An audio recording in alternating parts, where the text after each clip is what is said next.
दोस्तों अस्सलाम वालेकुम। मैं सुफ़ा उर्दू प्राइमरी स्कूल के एक स्टूडेंट हूँ। मेरा नाम बरीरा है।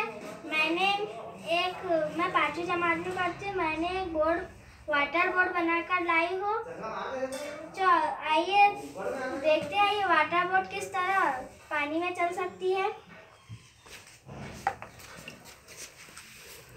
मैंने सबसे पहले एक कॉर्कशीट लिया। कॉर्कशीट को बोर्ड की शेप में कट कर लिया और हमने प्लास्टिक की मदद से एक पंखा तैयार कर लिया और बैटरी मोटर लिया और फिर हमने सबसे आखिरी पे दिशा पलटने वाला यंत्र लिया जो पलट सकती है। तो आइए देखिए किस तरह पलट सकती है।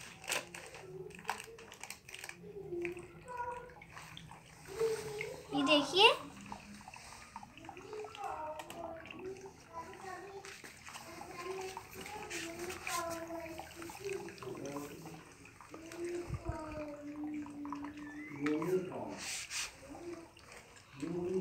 इस तरह दोस्तों देखिए हमने मोटर तैयार किया। अगर आपको मेरा वीडियो पसंद आए तो मेरे वीडियो को लाइक, शेयर और सब्सक्राइब ज़रूर करना। Thank you.